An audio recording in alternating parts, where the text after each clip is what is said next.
Club football is back. Thank the Lord. Daizen Maeda with a brace, taking himself to 30 goals this season. The title edges closer to paradise. And Cardiff stumble in the capital. But let's hope they're stumbling to safety rather than on their faces. More good to be back. Play the intro.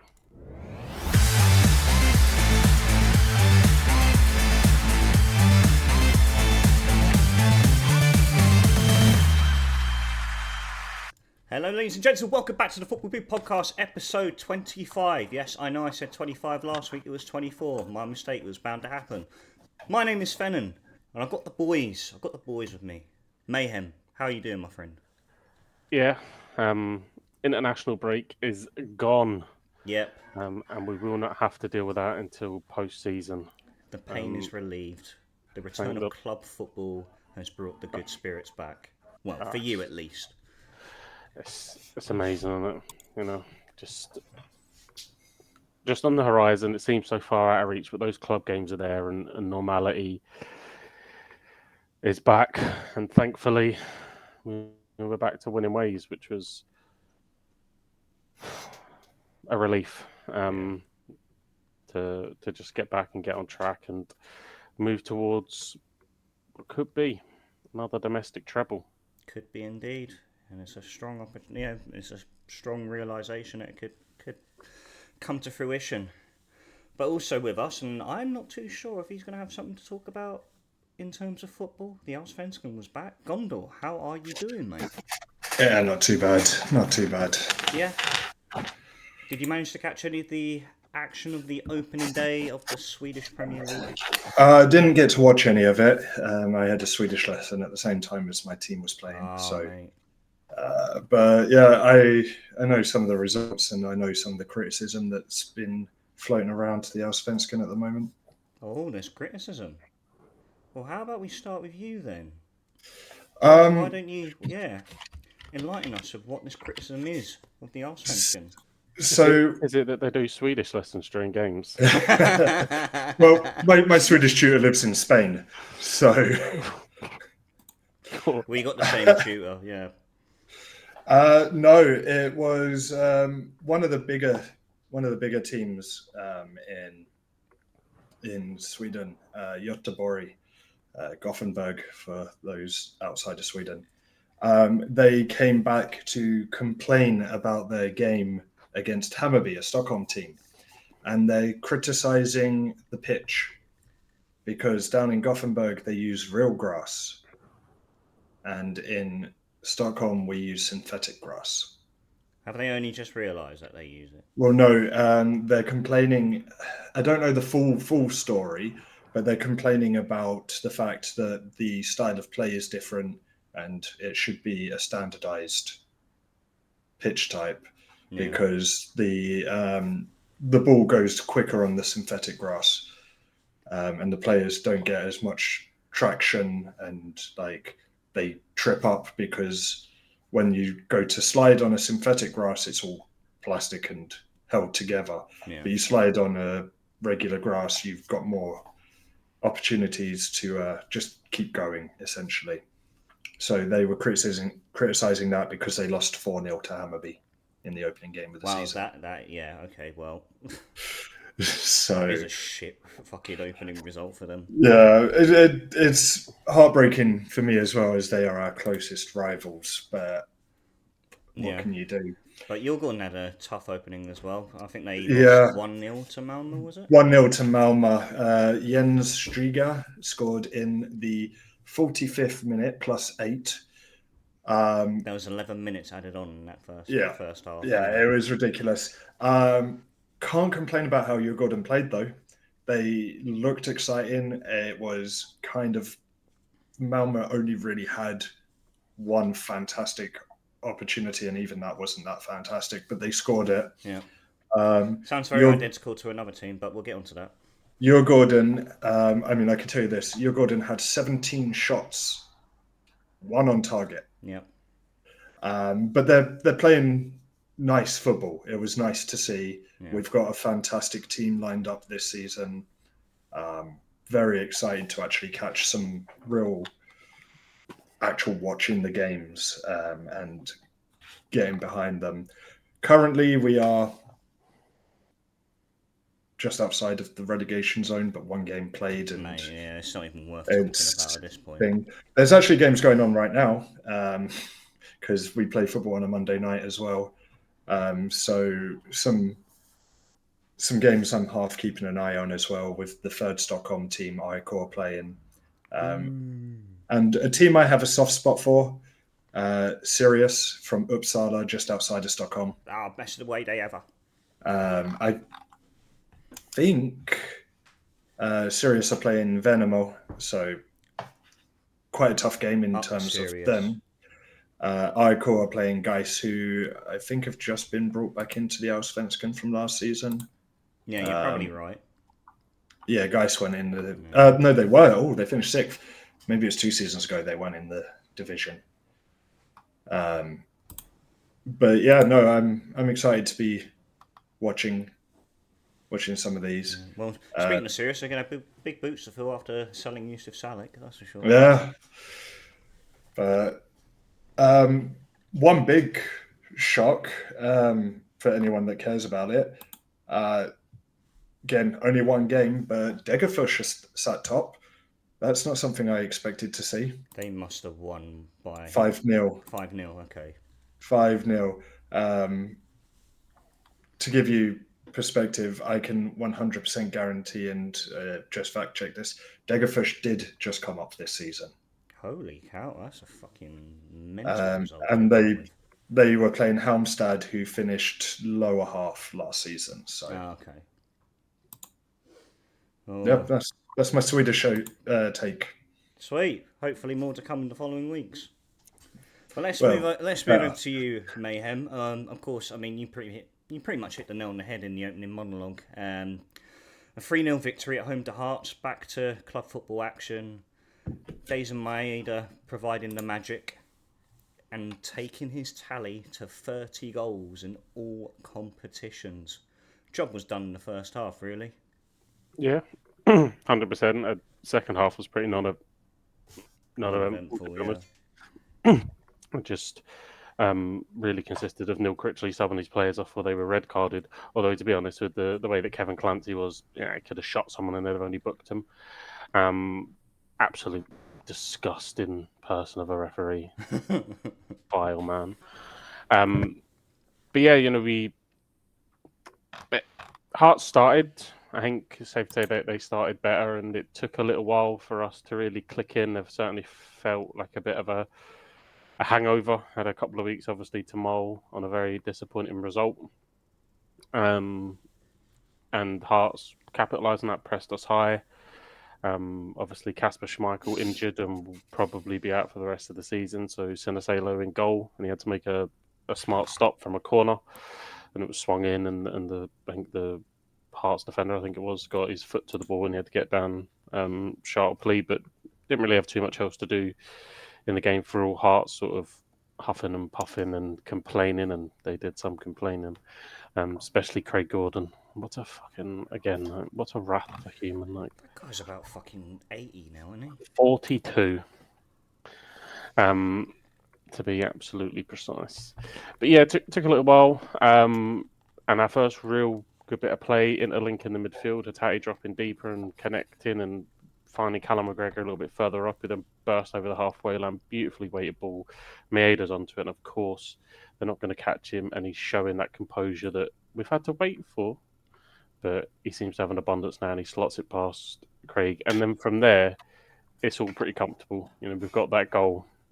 Things then open up a little bit, and the second goal comes. Nicholas Kuhn clips the ball in. Maeda gets his head on it, hits the inside of the post, and following in his Jota to make it 2-0. And in the blink of an eye, we were again good ball speed movement. Nicholas Kuhn was in, delays the pass, which is the right thing to do because Maeda has run offside. That criticism again of maybe his legs work a little bit too fast for his brain sometimes. But Nicholas Kuhn takes the extra touch, makes sure that he's onside, squares it across him, 3-0, job done. And that moved us temporarily 16 points clear, which was later reduced back down to 13. But yeah, it's just another game ticked off. Oh, Dundee, you almost did us a solid. Shite bags. Yeah, it's another game ticked off. The title feels like, well, it's felt that way for a long time, but the foregone conclusion is it should be wrapping up fairly soon. And then attentions in a couple of weeks will turn obviously to the Scottish Cup, St Johnstone at Hampden, and they put herself in the showpiece event in May to secure yet another treble, and again just lay the dominance down on Scottish football domestically. So yeah, I think good solid 8 out of 10 first half. Second half there wasn't too much to shout about. Callum McGregor had a shot that Craig Gordon saved, but everything was pretty comfortable and a clean sheet. We roll on there. Just like I said, just about ticking these games off and getting them done so that the title's wrapped up, and then we can kick on and, as I said, try and get the treble. But yeah, certainly from 1 week ago when I had to watch Scotland get absolutely battered, and a couple of weeks ago to see that kind of performance against that lot. We're in a much better place, and really now priority is wrapping up the season and making sure that when we go to Ibrox, we really assert our dominance, and then make sure we're in the final and kick on to complete a treble, and then see what we do in the summer. Obviously, we know KT's coming back, which will massively strengthen the left back area. I think it's kind of been confirmed now that Greg Taylor will leave, although we kind of knew that anyway. He wasn't signing a contract for whatever reason. And look, the guy's completed Scottish football. I mean, so many fucking trebles now. You know what I mean? Just masses of trophies. He's done everything that he's probably wanted to do and wants a new challenge. So I imagine he'll probably leave. At which point we'll probably need someone. Well, we will need someone to come in and back in KT. There's no way he's going to be able to play the full season because he's very injury prone. I think this will probably be the last season of Rio Hatate. And then maybe one of the big ones. You wonder about. Although Nicholas Kuhn's going to be a bit off the boil. Obviously, Maeda's notched up 30 goals. I'm sure there are people starting to now take notice.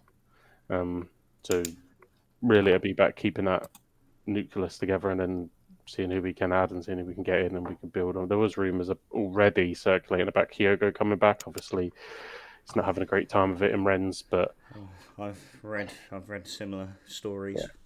I think it's best to move on. He was a fantastic player for us. Scored a barrel load of goals, but when you look at the goals that Maeda scored this season to what Kyogo was doing before he's left, there's no comparison really.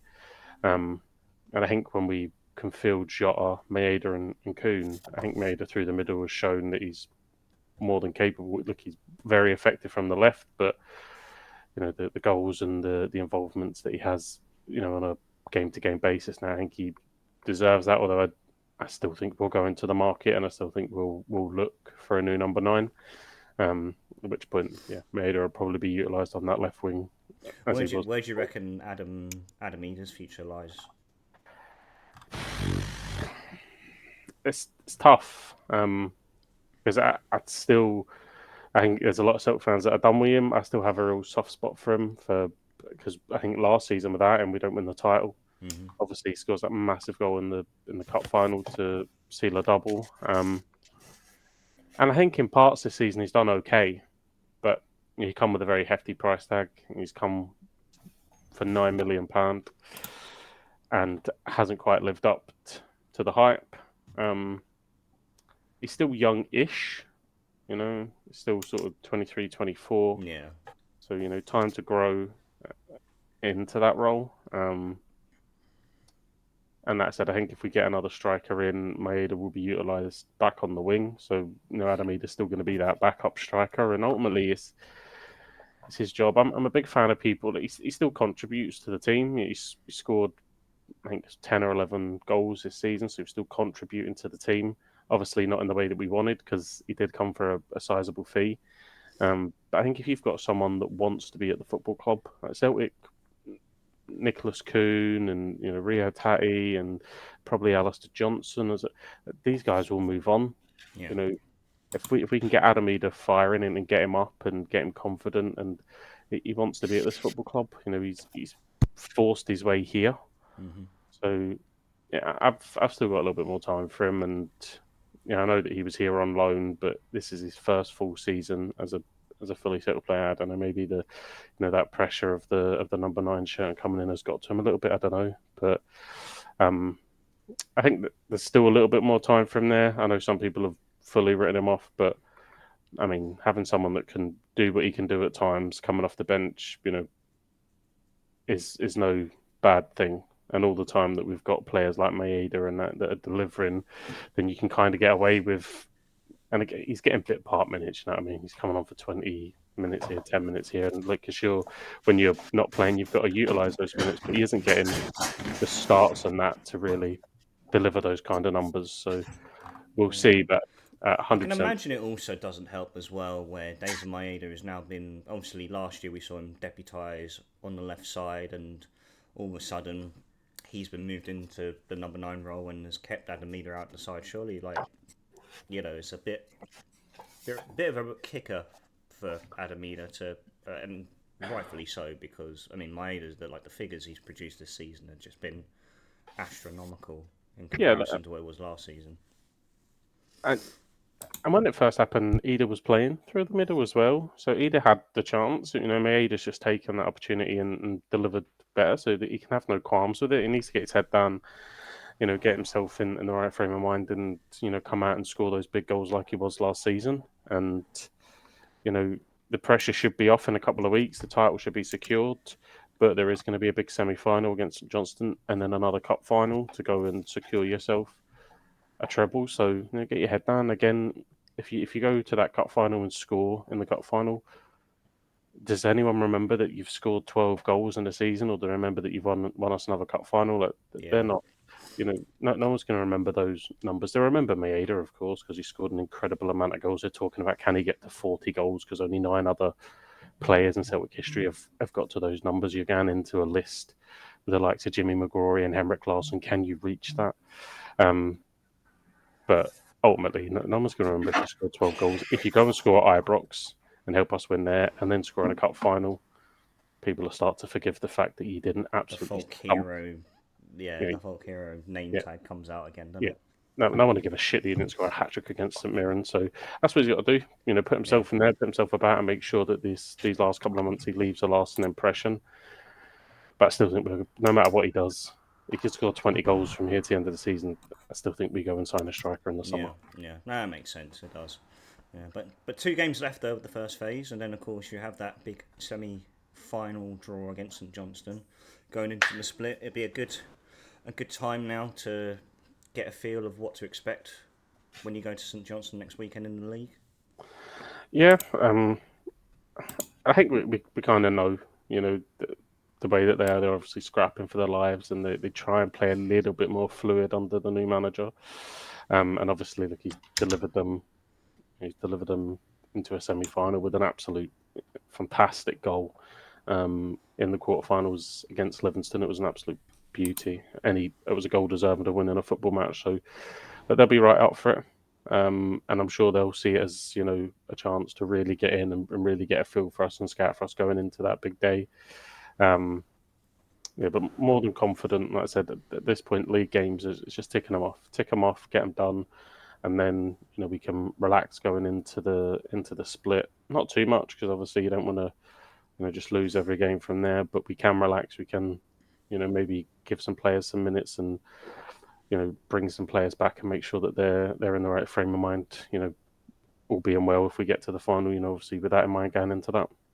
Yeah, and wait, remind me, who's in the other semi-finals? Aberdeen and Hearts. Hearts, yeah. I thought so. So yeah, it'll be.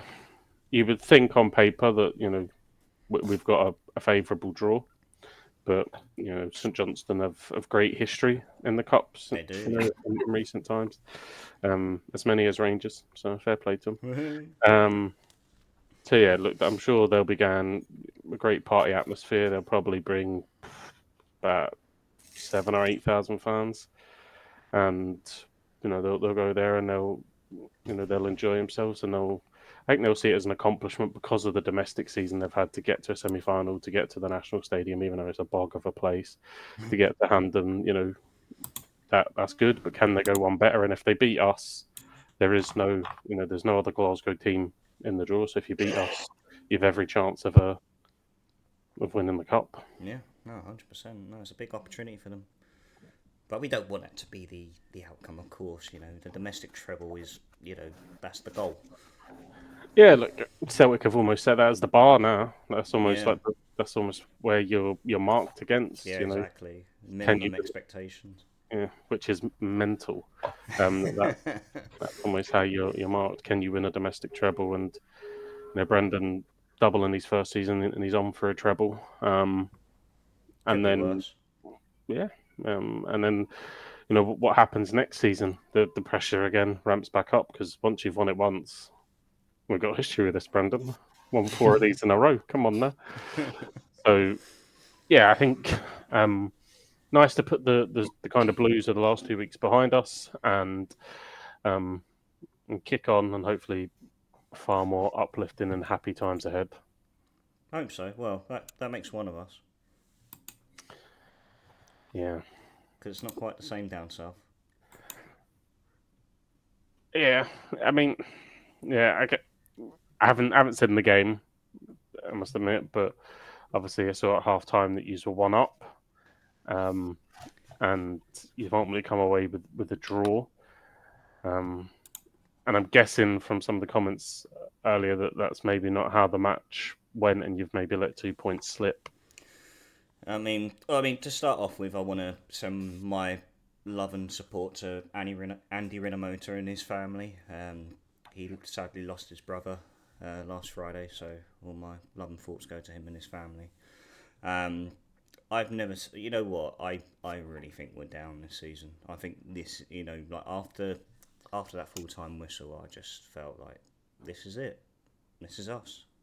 I've never seen a team be so useless in front of goal. Like and Omar Reza said it after the game that we lack that killer instinct. Like, we honestly just cannot take our chances whenever they're given to us. We should have been out of sight in that first half. I think Sheffield Wednesday's goal was pretty much their only threat. It was very identical to that Djurgården Malmö game, to be honest, where they get a corner, their player beats 2 of our defenders in the air, heads in for an equaliser. But yeah, no, Isaac Davis got us up to a flying start. Always good to see him get on the score sheet and get some confidence behind him. But yeah, no, it was just like Salek header, Salek shot, cutting inside. Like, there was just so many times where we should have just seen that game out, gone on to win by 3 goals at least. But yet we find ourselves dropping 2 points once again. And yeah, I don't know what our best starting 11 is. I don't know which individuals are going to, pick up this team by the scruff of the neck and make a difference and really get behind everyone. Honestly, I think this might be the season. And yeah, no, that's what it felt like. After the game on Saturday, it was just like, fuck me, I think, yeah, this is the season we've gone down. And it all comes, and I've said it in past episodes throughout the season, it comes down to poor decision after poor decision after poor decision by this fucking hierarchy. And this is what we are right now. We don't deserve it as fans, but the hierarchy do. It's all in Derby's favour now. They host Preston on Wednesday night. They've got their game in hand, and if they win, that moves us into the bottom 3. And then, yeah, we travel to Loftus Road on Saturday. Like I said, I don't think we've had the best of times at Loftus Road in recent years. So, like I said, I mean, I don't know where we go from here. I really don't know, but it's tough. I want international break back, personally speaking. No thanks. But yeah, it's just vile to watch them at the moment. Well, it feels like roles have been utterly reversed from last week. I said it'd happen as well. Yeah. It's it's been a reoccurring theme, hasn't it? You know, where we sit and obviously talk about the structure and the influence that the hierarchy has at the football club and the lack thereof tangible evidence that you're moving in the right direction.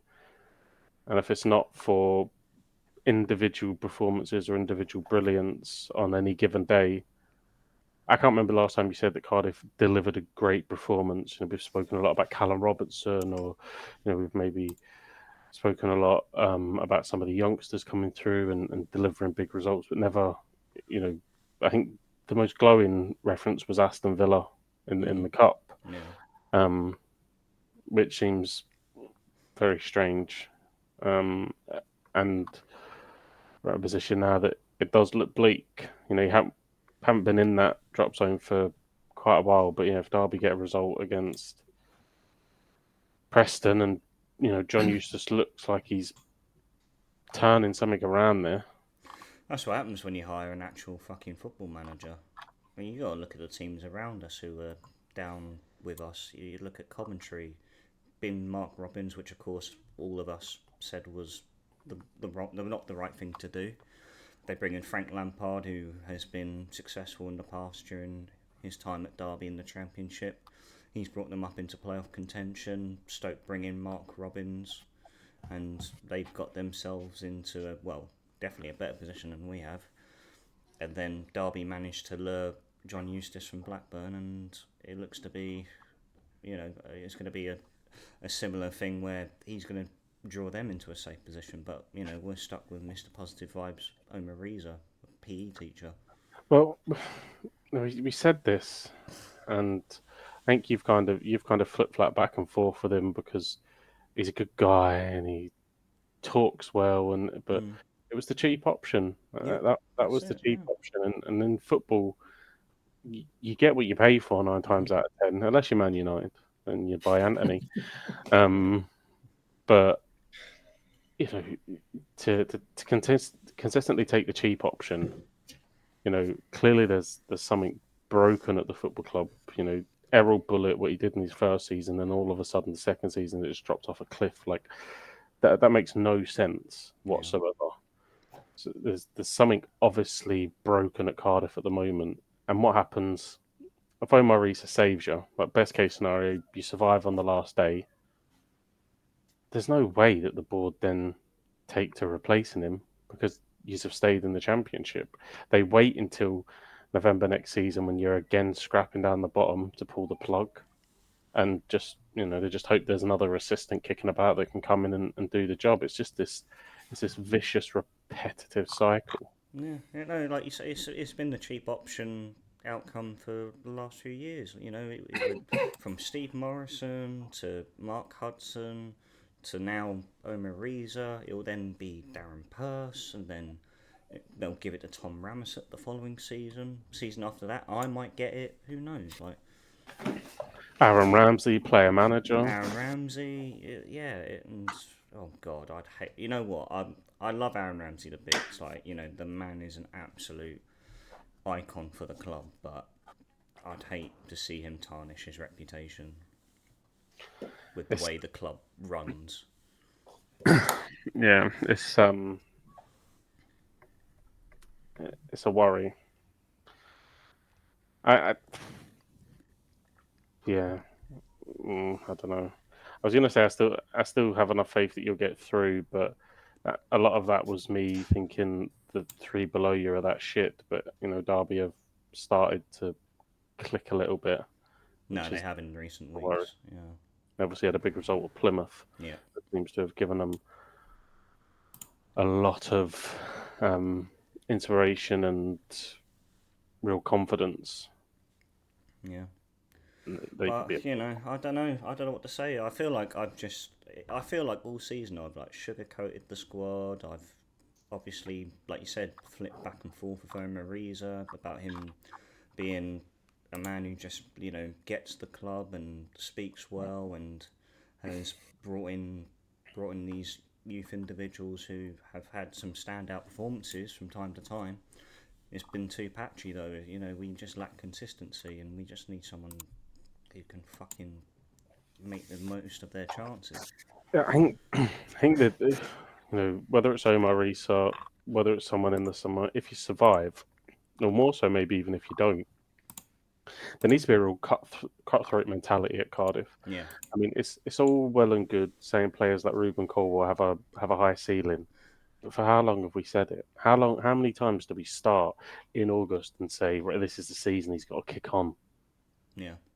And he never kicks on. No, I know.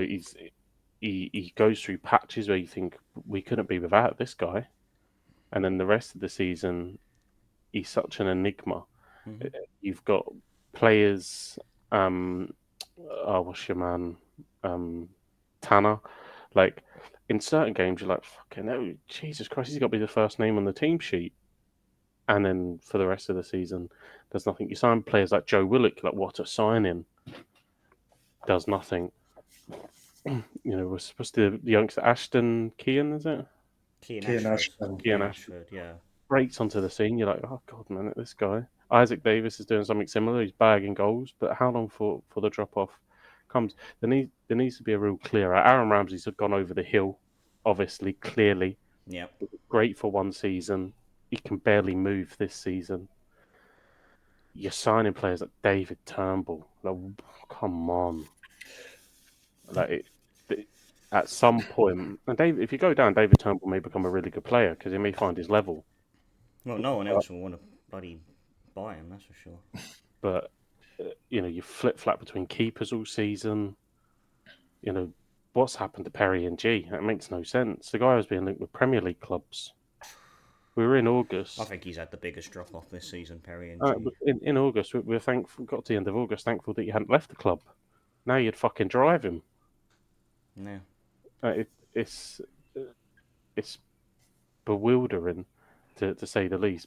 But it is stemmed from whatever the fuck happened with Errol Bullitt. Like, he was in such a bad position coming up to Christmas that obviously, like, he had to leave the football club. Whatever was broken, and it couldn't continue. But to not go out and put someone in that's capable of delivering with this squad, because on their day, it's easily a mid-table team. When you get it right and you get them fired up, you've seen that in derby performances recently. It's strange. But hopefully there's enough there. Hopefully there is enough individual performances that get you across this season. But there does really need to be, whoever goes in needs to be extremely cutthroat. And while it may piss a few people off that some of these youth players that look like they're going to be good in a couple of seasons maybe go out on loan or leave the club, or you cut ties with some players, you need to get them off the books, these people that have consistently not performed for Cardiff City Football Club, and bring in players that are going to deliver. I know the likes of Alex Robertson's been injured and haven't been able to play him as much, but there's no... Cardiff have always had a guy. Right? They've always had a guy, whether it was Peter Whittingham, whether it was Jay Bothroyd, Michael Chopra. You've had a guy. Who's your guy now? Who do you look to? Exactly. There's no talisman, and that's no doubt what Ramsey was brought to the football club to be. Mm-hmm.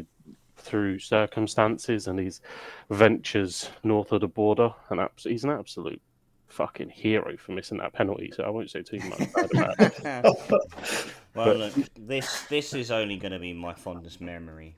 He has gone to Cardiff 2 seasons too late. You know what I mean? I think the first season he was at Cardiff was a very smart move because he's done the journey. He's been where he needs to be. They brought him in for these young players. And last season you did all right. Not amazing, but you finished mid-table. It was an all right season. You've had Ramsey there to coach these young players. But don't stick with him after that, because he was already getting injured last season. He was signed on a 2-year deal, though. That was the thing. Like, we really thought we can get 2 seasons out. Yeah, that's what I mean. He's come there. Even then, he's fucked about in France for too many years. You know what I mean?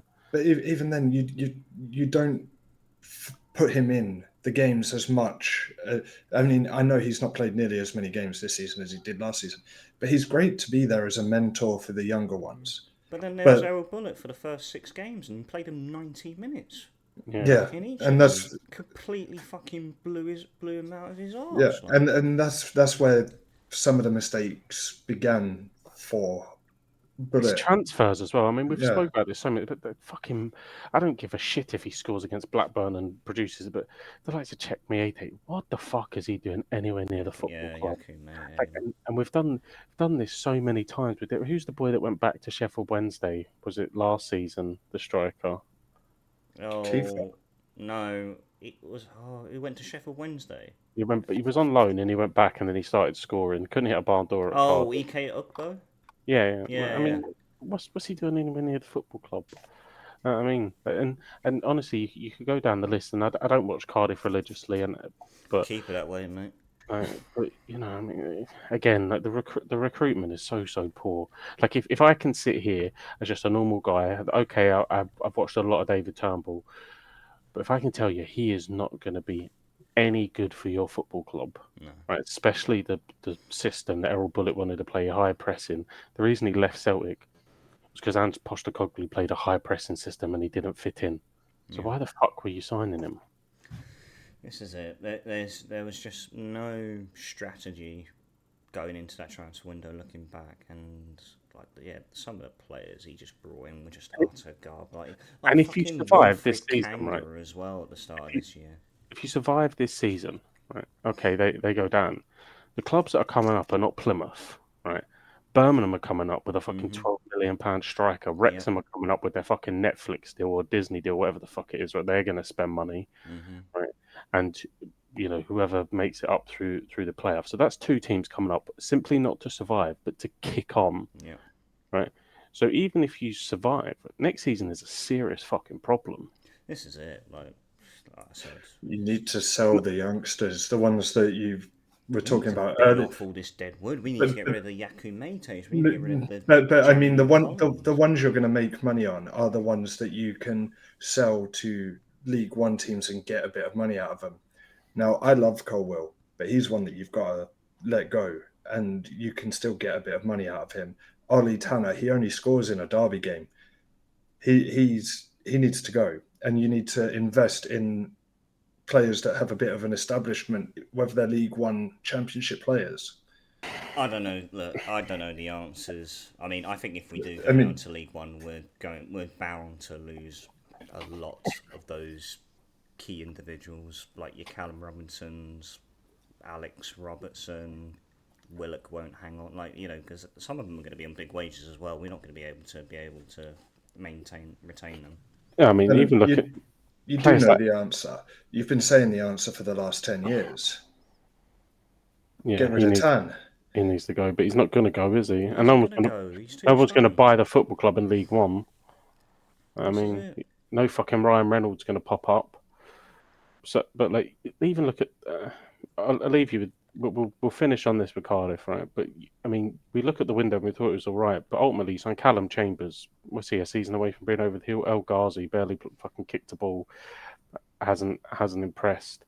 I mean, that can't be the tactic to bring these kind of guys into the football club and expect anything more than what you've got. You bought them for their names and for their experience, but they haven't kicked on at all. And you would have thought they'd do so, with the experience they have. You think, all right, coming down to the Championship, obviously a lot more physical than the other leagues they played in, but they've just not proven to be good enough. There is, moving away from Cardiff before we go on to the FM stuff, there is something I want to ask you, because it's been obviously, it was kind of, we missed it on the last pod, it's been spoken about everywhere within the football realm over the past week, and everyone seems to have a different opinion, but obviously Trent Alexander-Arnold has basically confirmed he's off to Madrid. And what side of the fence are you? He deserves this, or a bit of a snake? I mean, my personal opinion is that I don't like Alexander-Arnold anyway, so I'm happy to see him go. I think football-wise, he's good, he's amazing, but I still can't get over how hyped everyone was by him when I'm watching him misplace passes left, right, and centre. So I don't think he should have gone, especially in the way he is going. I just can't believe that Liverpool are letting him go on a free. But they're not letting him go. He's The guy won't sign a refusing- contract. Yeah, he's refusing to sign a contract. Oh, okay. So I disagree with that. I mean, if you're going to go, that's the way to go. But I would have liked him to have stayed for a bit more, and then say, look, I want to go, but you can sell me. Yeah. Sign a 2-year contract. Yeah, exactly. Stick a release clause in there. And disappear at Christmas. I think Madrid have tapped him up and have said, if you sign a contract, we won't sign you. Because they seem to do that a lot, don't they? Look at Rudiger and Mbappe. Yeah.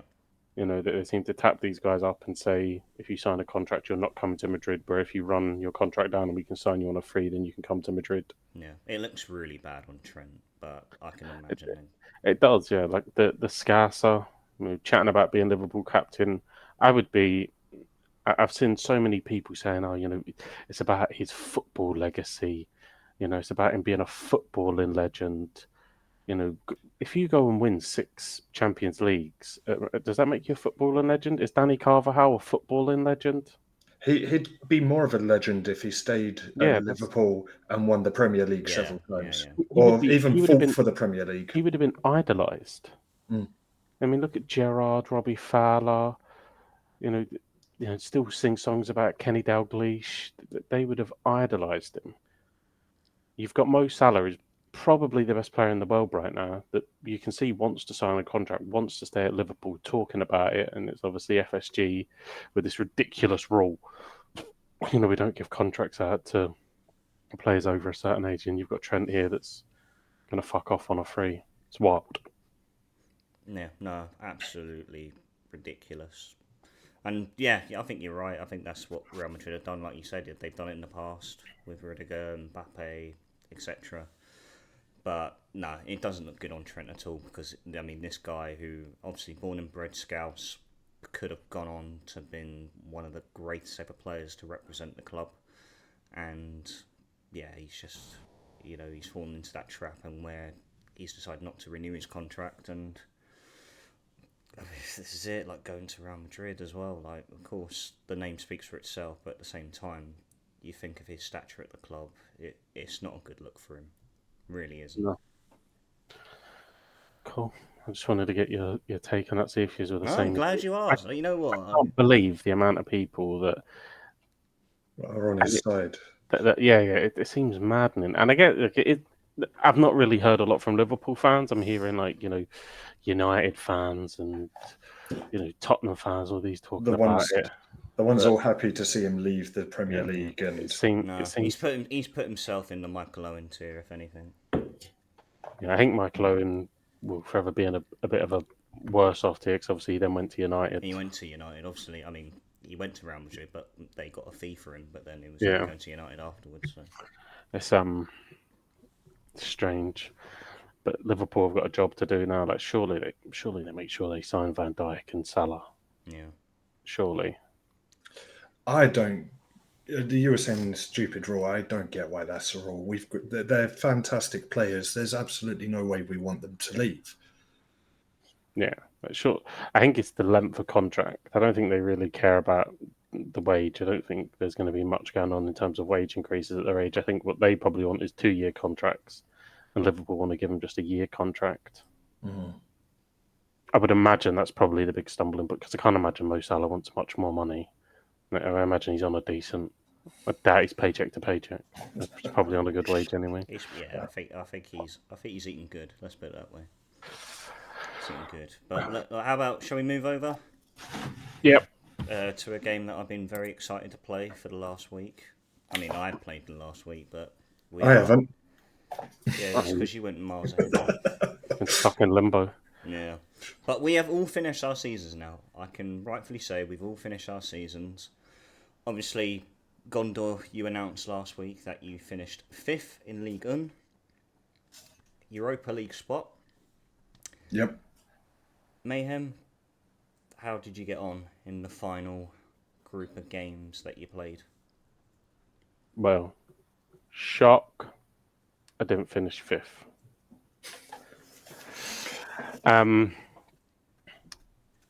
There was a time when I was seriously worried that I was going to be talking about being unemployed. It was a few post the Strasbourg game. There was a few bumpy games in there. One being a league match against PSG. That didn't go too bad. I think it ended up, it was about 3-1 in the end. And they did score 2 late goals, which was an absolute killer. And that kind of spiraled on to a few more poor results. And at one point, I was sitting very precariously over that relegation playoff match, which was a worry. But thankfully, I found a little gap of games where it was against teams in and around me, likes of Auxerre, Montpellier, Saint Etienne, Angulers, whatever that. Angers, what it's pronounced. But I won 5 in a row. 5 wins in a row catapult me up the league. At one point, I was. I even thought I could get. I thought I could get European football. I thought unbelievably could turn this around. Just before that, Andre Ayew had told me he was disappointed. After coming off the back of a few poor results, he told me that he wasn't happy with the atmosphere in the dressing room. To which I says, "Well, I can improve that."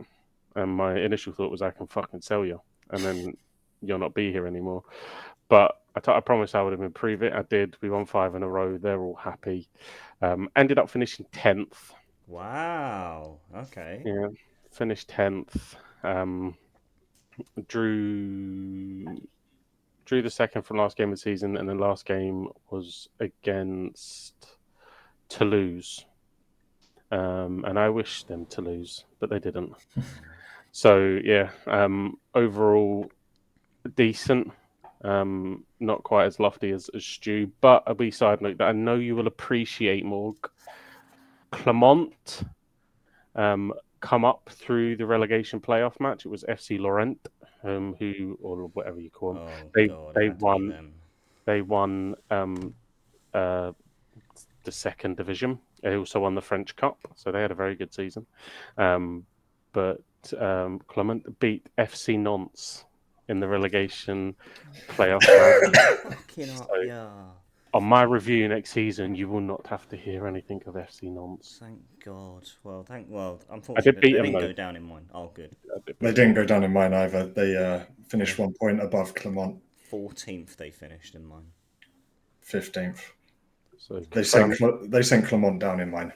Confirmed I have the best database then. Yeah, and like I said, I arranged a couple of loans to replace some of the loanees that had filtered out of the club. So yeah, I have signed Abdullah Sima, even though he used to wear a certain colour, I'm overlooking that. And Ben Doak, even though that he left us at 16-year-old. Crazy loan deal you managed to pull off there. I'm overlooking the fact he left us to fucking cut about the Liverpool training facilities. Well, I guess you're wondering where I ended up finishing.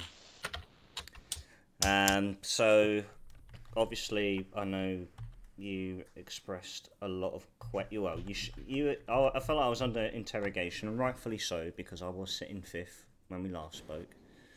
And so, newsflash, I didn't finish 5th. So, where did I leave off? It was quite a roller coaster in the end, mainly towards April and May, where I'd lost over half my games, including away to PSG. I lost at home to Reims, lost away to Monaco, lost away to Lorient on the final day, and I actually got to the French Cup final as well, because I miraculously beat Toulouse in the quarter-final on penalties after 2-2 full-time. I then faced Rennes in the semi-final, won on penalties after 3-3, and then lost 3-1 to Nice in the final.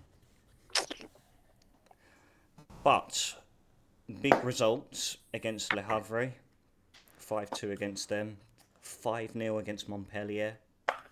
I've got a 1-0 away win at Lyon, 2-0 home win against Lyon, and that took me to the high finish of 6th place. We will be playing Europa League football, and the board have been very generous to give me just over 11 million, which I've had to adjust, so I've got 9 million.